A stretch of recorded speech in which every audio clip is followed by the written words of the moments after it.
like fairy tales? How dark are you willing to take them? What about becoming the fairy tale? Cinderella Phenomenon is a visual novel/dating sim released for the PC by Daisuke in 2017. If you couldn't guess, this game focuses on fairy tales, but not quite in the way that you'd expect. While some chase after their happily ever after, we're in for something totally different. And with a somewhat questionable roster of love interests to choose from, there's quite the story to unravel here. So, without further ado, let's get into it.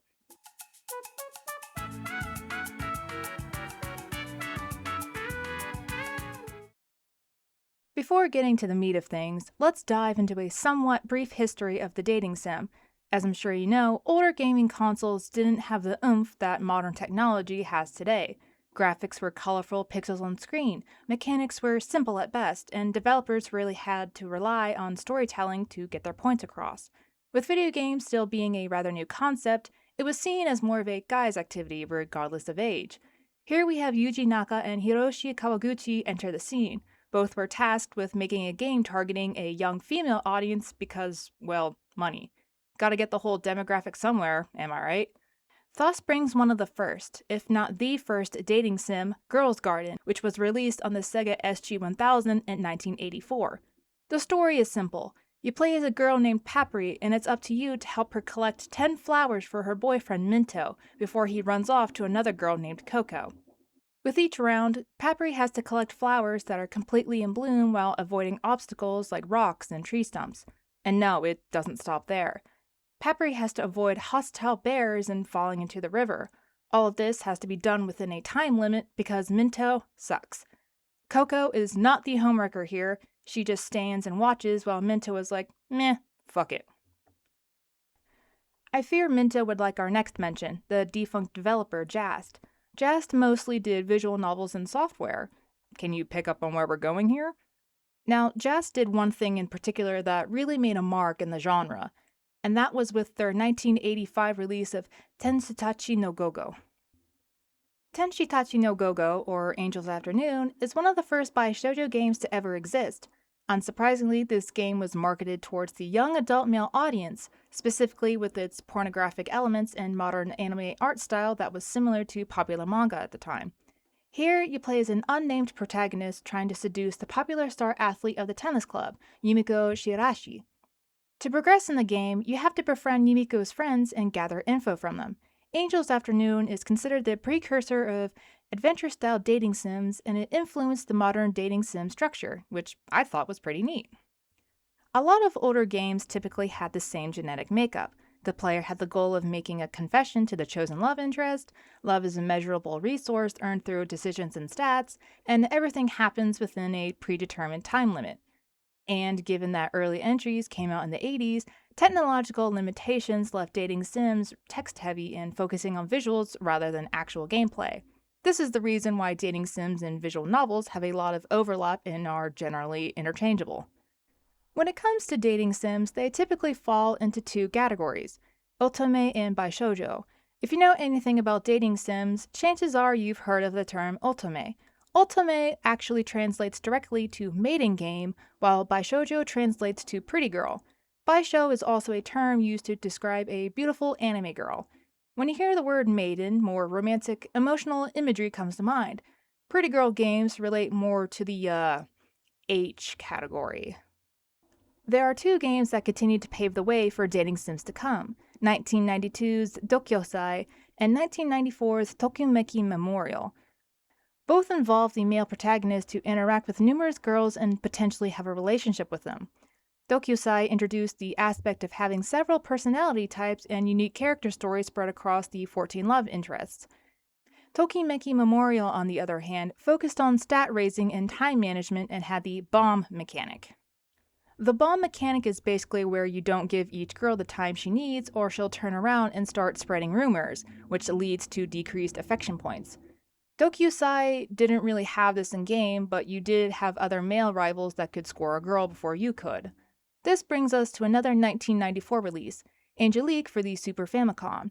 Angelique is the ultimate of all otome. This baby is the first of its kind and was groundbreaking. It set up the specifics and conventions of women's games, a focus on romance, easy controls, and utilizing other multimedia. Like with the Shoujo titles I just mentioned, Angelique follows the same visual novel formula with a reverse harem of characters to choose from. While it was targeting a younger female audience, it was actually very popular with a slightly older crowd. Ultime was here to stay. If you haven't quite picked up on it yet, dating sims are hugely influential to other genres, namely in romance elements. Think of the original Harvest Moon, Persona 3, and Fire Emblem Awakening. Each included romance aspects and a little bit of something else that made those games influential to other games. We have complex storylines regarding romance in titles like the Mass Effect series because of all these steps along the way. Although big-name titles do help bring more light to the subject, dating sims haven't been received well by general audiences here in the West. Those that do tend to stand out are considered weird or have endings that are way out there. Think of Hatofo Boyfriend and the rounds it made on YouTube back in the day, or how many people went nuts over Doki Doki Literature Club. Fortunately, the genre has been growing and becoming more of a staple in the Western market, especially with indie developers and queer gamers. Dating sims are pretty easy to make since there is a specific software that you can essentially plug your art and story into, and this allows different types of people to represent themselves or new ideas that haven't really been seen. Unfortunately, the stigma of dating sims being too girly or too pornographic has rooted itself deep, which, yes, some games are like that, but a lot of them aren't. Nowadays, there are so many to choose from, whether it be themes, sexualities, aesthetics, etc. You can jump onto almost any platform and find one that could appeal to you. That being said, it's speculated that the 2002 game Sims Girls on Newgrounds is the earliest traditional rendition of a dating sim in the West and is one of the most popular Western-made dating sims. Whether you like them or not, there is an audience for these types of games. I myself like visual novels and dating sims. I got into them back in middle school, and you would have never heard me admit that back then. But now I'm a full-grown adult, and I don't give a shit. This brings us to the topic at hand, Cinderella Phenomenon, an ultime that was a solid okay. Reviews tend to lean more in the positive direction, saying that the game was pretty good. During my research, I found that the concept was created all the way back in 2008. It was originally proposed as a manga project with a male lead character. This was the case until 2012, where the game conceptualization occurred, but it was deemed too ambitious at the time. Fast forward to 2016, where the game had an overhaul and true development began. In this world, fairies and witches coexist with humans, but only they can utilize magic. Upon starting the game, we're given the proper backstory and lore of this magical world we're stepping into. Two crystals coexist, the Crystallum Lucis, which is protected by the ruler of the fairies, and the Crystallum Tenebrarum, which is protected by the leader of the witches. They're essentially two sides of the same coin, or like the moon and the sun. One is sustained by love, happiness, and joy, while the other is by fear, anger, and hatred. One thing can't exist without the other, and everything was in perfect balance. That is, until this bitch-ass bard decided to write fairy tales, typically with the endings being full of light and true love. As the fairy tales spread across the land, humans began to see them as truth. This unfortunately led to humans being scared of the witches and to the utter destruction of their kind. This is known as the witch hunt. Now, with all the fiery anger that the witch leader held, she created the fairy tale curse. Essentially, it was her being like, okay, so you want us to be bad? Bet.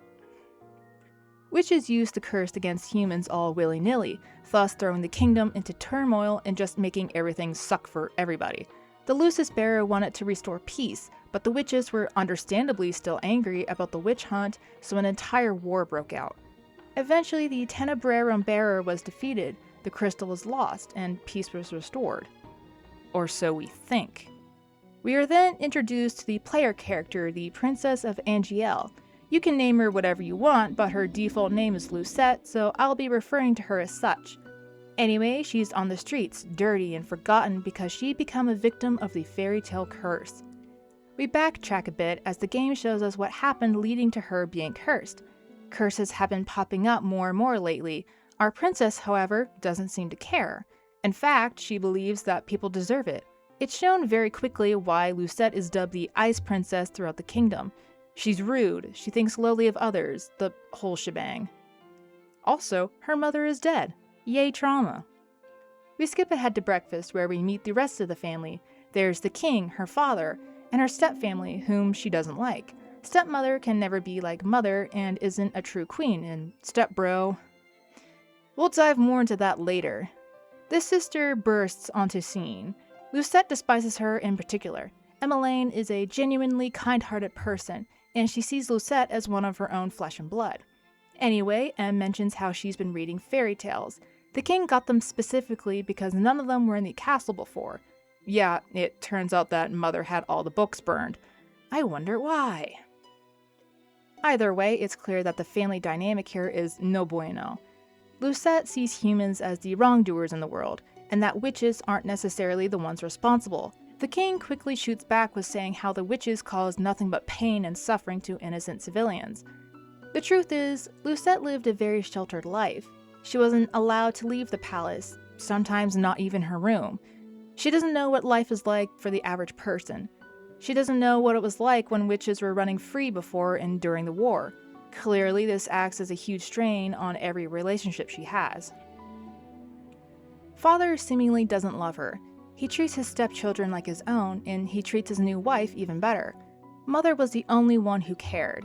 She was the only one there for her. But when the accident happened during the Great War 4 years ago, she passed, so Lucette is all alone.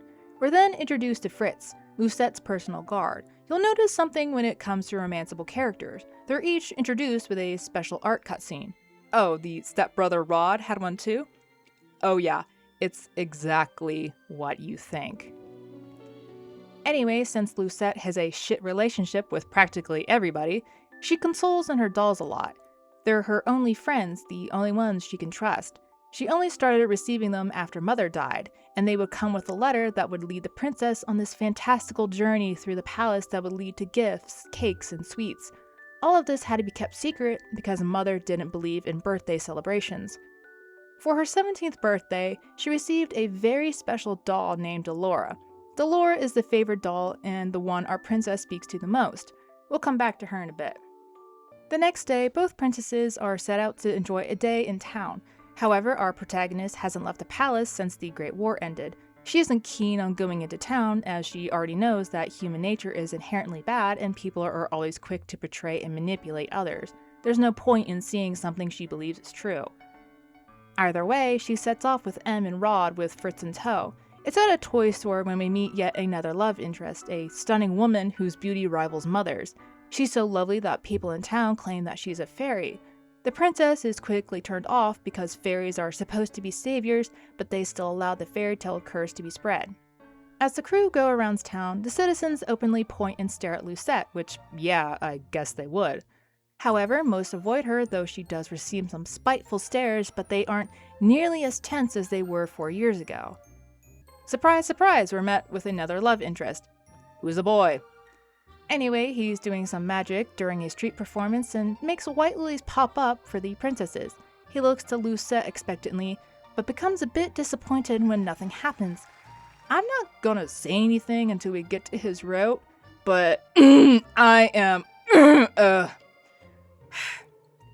Okay. There's a bit of an argument amongst the siblings, mostly on Lucette's part, and she storms off. By herself, she hides her face and finally sees with her own eyes that the townsfolk are genuinely happy. However, she soon comes across some women discussing about a girl named Anise.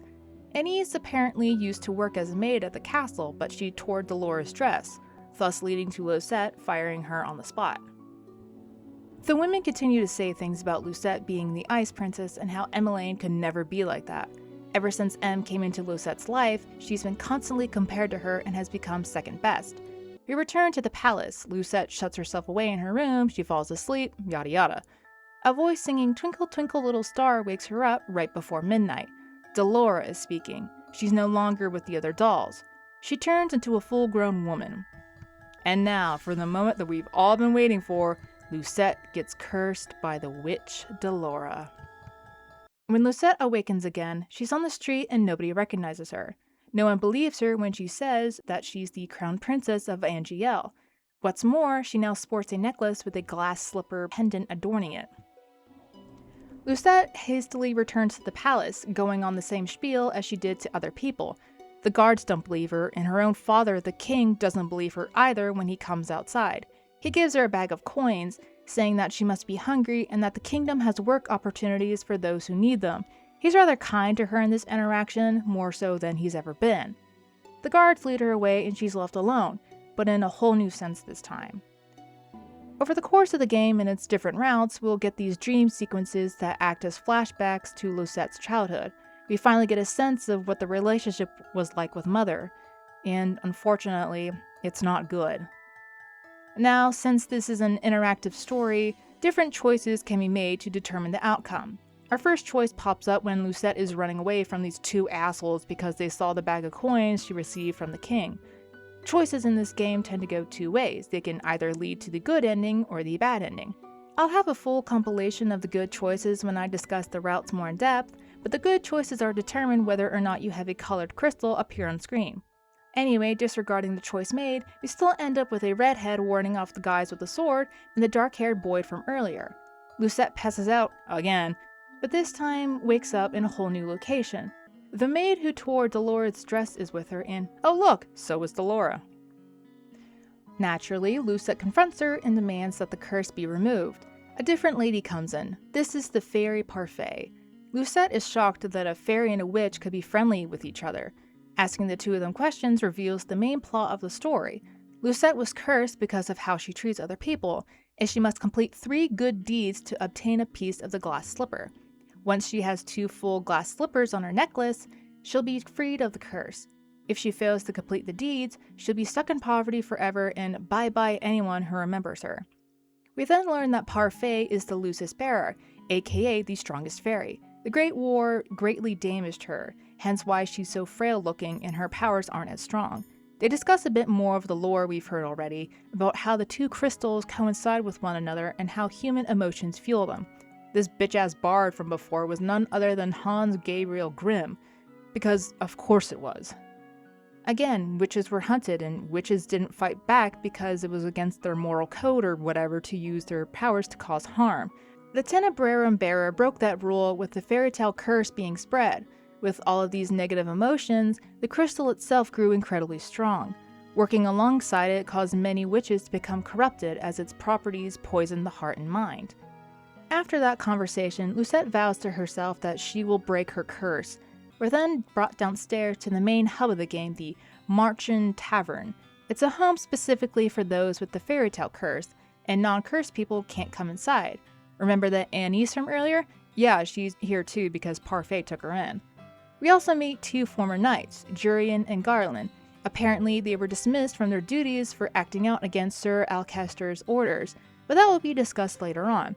A bit of more drama carries up because the people who are cursed aren't affected by Lucette's, so they remember her clearly. 2 love interests come up to us for conversation. Karma, the pretty lady from the toy shop, and Waltz, the child we've run into already. It's explained that people within the Marchen try to help each other break their curses, so they're very open about discussing them. Karma's is a secret for the time being, and Waltz has the Neverland curse, which prevents him from physically aging. Also, Karma's a guy. Parfait whisks Lucette away to speak with another love interest, Rod. Rod has this little stuffed bunny that speaks for him because he has the mermaid's curse, and since he's cursed, he remembers Lucette. Anyway, Parfait says that she's been trying to help Rod break his curse, hence why he comes to the Marchen sometimes. He mostly wanted to see Lucette for himself and confirm that she's cursed. Even better, he tells her that everyone is livelier and happier without her being there. Ouch. Later on in the night, our 5th and final love interest enters the scene. He remembers practically nothing besides the fact that he has the Rumpelstiltskin curse. He's also a huge flirt, so good for him, I guess. We gradually come to another choice, and it's just asking who we want to ask help from. This acts as a quick jump for affinity points for whomever we want to pursue. Time kind of jumps around in this game, so about a month later, Parfait suggests that we pair up with someone. You know, I scratch your back, you scratch mine. With this pairing up mechanic, we're now finally able to choose the route we wish to follow. Also, the devs suggested playing the routes in a specific order, so here we go. Before I begin, I want to go over a few things. Firstly, I won't be going into explicit detail about each route because there are several chapters for each character, and discussing them point for point would make this video super long, and I don't really have the time for that. Secondly, while each route expands more on the plot, I'll cover the shared plot points here directly because it does get repetitive when playing. Thirdly, when talking about the bad endings, I will put a spoiler warning. I could put a spoiler here, but like I said, the things I'm about to discuss happen in every route, so it loses its shock value. Also, each of the love interests do fall in love with Lucette no matter what. It's just up to the player to determine whether they get a good ending or a bad one.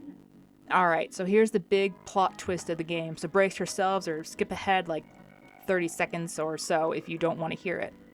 Mother is a witch, specifically the Tenebrarum bearer. She's the one who waged war against humans, basically. Lucette is set to become the next bearer when she reaches the age 18. Obviously, that's a problem for everyone. Also, Sir Alcaster plans a coup in every route, but the way that happens varies. It's a shocker at first, but it quickly loses its impact. Mithros, a royal advisor, is also a witch. That one isn't surprising because his design screams bad guy and his mole screams slut. First up we have Rod, Lucette's stepbrother. As I mentioned earlier, he has the mermaid's curse, so he cannot speak whatsoever. He's pretty fed up with Lucette's bullshit since she treated his family like shit the entire time they've been in the castle. His sister Em is genuinely a sweetie, and over the course of his story, Lucette gradually warms up to her and helps her become a proper princess. Rod is the typical tsundere type. Before starting this game, I was most drawn to him because I love this trope, sue me. Then it was revealed that he was the stepbro, and I was like, oh, okay, here we go. I'm not going to sit here and dive into the ethics about this situation, but please note that themes like this aren't exactly out of the ordinary when it comes to dating sims. Different themes come and go out of the gaming trend, and things can vary between different cultures. Trust me, there are more questionable games out there with worse premises, and not just within this genre. Got it? Good. That being said, both Lucette and Rod understand that their liking each other is considered taboo and would certainly be judged. The drama in this route comes from Rod being in love with a girl named Viorica? V. A girl whom he and M grew up with. V ended up falling in love with someone else. Rod was heartbroken. You get it. So, if you know anything about the Little Mermaid, you would know that she would die and dissolve into sea foam if her beloved would marry someone else. However, if she kills the prince and lets his blood touch her feet, she would be saved. She is ultimately unable to bring herself to kill him and turns into sea foam. Do you see where I'm going with this? For most of Rod's route, we don't really know the details about his curse. Lucette gradually learns about it and pieces it together, and it essentially becomes a race against the clock for Rod to not disappear. Or, stab someone. Of course, I'm skipping over major points, but we ultimately see Lucette and Rod team up to help each other up and get closer. Lucette ends up breaking her curse and saves Rod, and they get a happy ending. Oh, and Em and Ophelia, Lucette's stepmother and Rod's mom, bless the relationship. They are indeed okay with it and even encourage it. Although the love has to be kept a secret, it happens. I'll put up on screen the correct choices if anybody is interested in giving this game a go and reading through the story themselves. Next we have Karma, our lovely cross-dressing beauty. I'll be entirely honest, I thought this was going to be our only queer love interest, but I was wrong. But he dresses like this for good reason. Karma has the beauty's curse, and it causes every woman to fall in love with him if they were to see him as a man. And so, to stop random women from falling in love with him, he disguises himself as Miss Karma. It's later revealed that special potions are made for him so his voice sounds more feminine to help with the disguise. Also, this utterly broke me, but I want you to look long and hard at his design. His name is Karma, right? We learned that his father used to call him Chameleon when he was younger. He wears red, gold, and green. No, I'm not dwelling on this again. Karma does not want Lucette getting close. She's unaffected by his curse, so she can actually see and speak with him when he's not in disguise. What could be the problem here? If you have the beauty, you have the beast. When I say I love the route the devs took for Karma's story, oof, this shit got good. During Alcaster's coup this time around, he successfully overthrows the king, and our motley crew has to break into the palace to rescue the king and queen. Here we get to see the beast in action, and depending on the choices made, Lucette realizes that it's Karma. Lucette loves Karma for who he truly is, and that helps break his curse. Naturally, Lucette also breaks hers. Another ongoing subplot we're introduced to for the rest of the game is the relationship between the knights Jurian and Garland. Surprise, they love each other, but I'm going to keep it at that. Everything turns out all fine and dandy, everybody is saved, Lucette and Karma get a happy ending, we love to see it. This bitch reminds me of the Viscount from Black Butler so bad, it's not even funny. I'll be completely honest, I really don't care for this guy and his side of the story. But what we discover for the main plot? Whoa boy, things are getting spicy. Rumpel, if you couldn't tell, has the Rumpelstiltskin curse. Throughout his route, Lucette helps him recover his lost memories, and we discover that he's a doctor, and a pretty damn good one to boot. At one point he says, not everyone can afford medicine. Being a doctor means helping people, not taking advantage of their sickness to steal their money. Which, okay, King, come on! The American healthcare system could take after you. However, since Rumpel lived to that code of taking care of others, he took it too far, even to the point of making a deal with the witch numerous times and giving up bits and pieces of himself, like his memory. Rumpel is also a huge flirt, so it's difficult for Lucette to take him seriously, and that's where a lot of the drama stems from. As for the main plot, Rumpel's route starts to really dive into bigger details. Mother, or Hildur, used to be super cool and was besties with Parfait before she killed a person and turned all dark and moody. We find out earlier on that Waltz is also a witch, but that's not really surprising. What is surprising, though, is that both he and Mithros were former students of Hildur. Waltz also breaks his curse off screen, and yo, big Waltz is hot. Okay, Sebastian, I see you. Again, everyone ends up happy. Yahoo. Lucette breaks her curse, and so does Rumpel. I've seen that people tend to have issues with this route specifically because Rumpel fell in love and confessed to Lucette whilst she was still 17 and he's around 23, 24. I'm not going to dig into that any further because I don't want to, but take with that what you will. Now that those three are out of the way, that leads us to our next character, Fritz. The story gets more intense this time round, both for the main plot and for Fritz's tale. In the other routes, Fritz does not know he's cursed until these last two. I didn't mention it before, but we actually run into his alter ego Varg in every route. Varg is essentially if you turn Fritz to night mode. What the curse is named after, we don't know, but what we do know is that it revolves around the big bad wolf. The devs really started to ramp things up here. I thought we were going to see more of a yandere thing, but no. There's a lot more drama, like how Lucette turns away from the Marchen because of Delora, characters are way more manipulative, and more dark secrets come out. Mithros, that slutty witch? Yeah, he's the one who cursed Fritz so that he and Alcaster would have the perfect servant who followed every order to a T. It's also his punishment for disobeying Alcaster when he went to him for help in killing the king. But since Varg is the dark and twisted part of Fritz personified, tendencies that Fritz had carried over, like loving Lucette. Varg is jealous of Fritz, and it shows quite a bit. There's this line where he says, the big bad wolf will always stay close to the lady he wishes to devour, and it goes so hard. We finally come face to face with Mother, and when I say I yelled out, "Damn!" for the first time, believe me, this is a full-on MILF alert. Like I mentioned earlier, we'll see these dream sequences that give us insight as to how Lucette was raised. And yes, Lucette was groomed by her mother to be this hateful, spiteful being who could only trust one person and one person only. I'm not going to skirt around this because it plays such a large role in the story and why Lucette is the way she is. Mother's manipulative tactics and sweetened words still hold so much power over Lucette. It's been years since her so-called death, but she jumps right back into old habits the moment she wakes up. Thankfully, Lucette can finally see past all the bullshit and takes a stand against her own mother. We fall into this endless game of push and pull of Varg doing a will he or won't he. He follows orders perfectly, doesn't step out of line, even tracks Lucette down numerous times to force her back into the palace. At the last moment, though, he finally pushes back against Mother when she threatened Lucette's life. Things are more depressing this time, but I won't go into detail because no.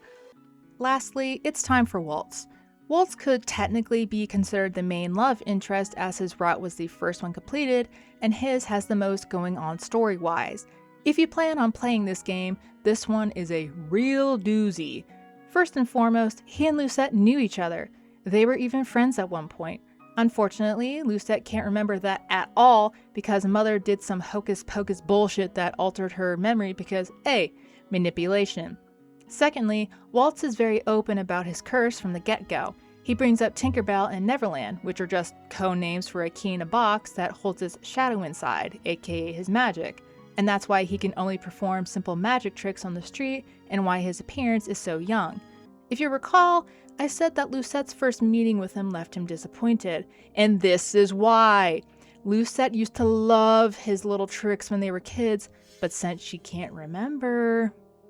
This route feels more intimate than the others.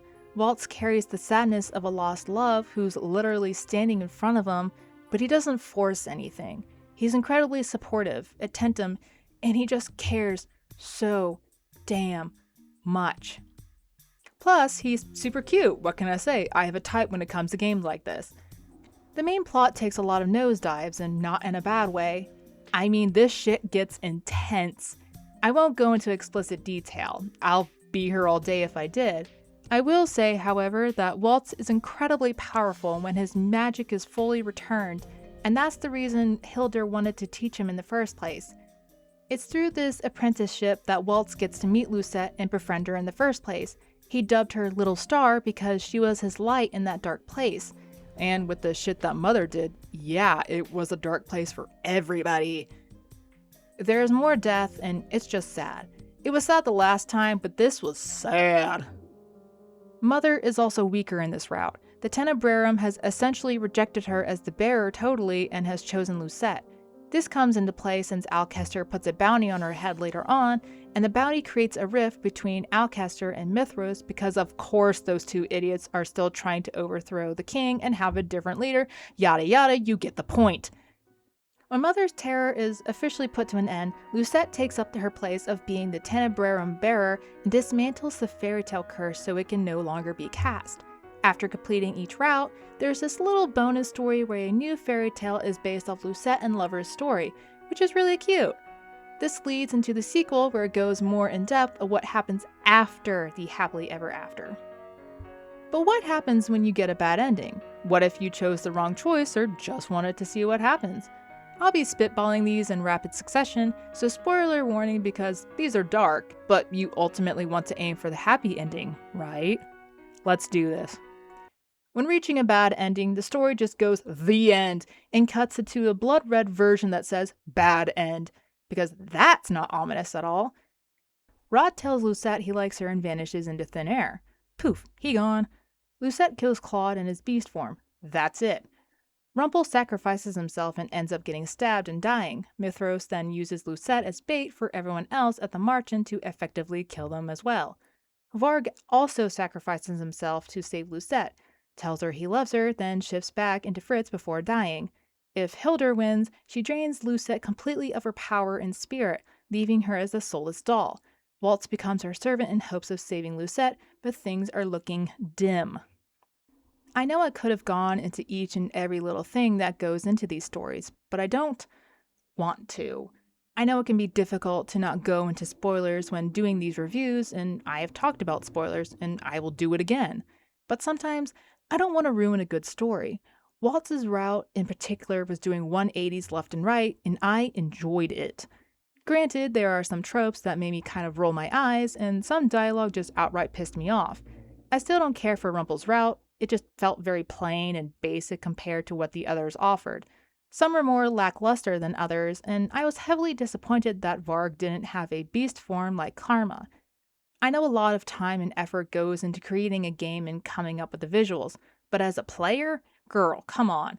These cutscene pieces gave me mad DeviantArt vibes, and they just threw me off. With everything being said, I do recommend the game. It's free for download on Steam, and once in a while it's a good thing to take a break from the norm. Like lately, I've been playing so much Resident Evil that it's stupid. Rumpel asked the question about what a person's most vulnerable spot was, and I got it right in such a quick fashion because of playing Resident Evil. Chris didn't let me down. Thanks for watching! I'd love to hear your thoughts and opinions on this game or other dating sims and visual novels in general. Have you played this game? Would you play this game? What freaky dating sims have you signed your soul away to? Until next time, this is Icky Mickey. Goodbye!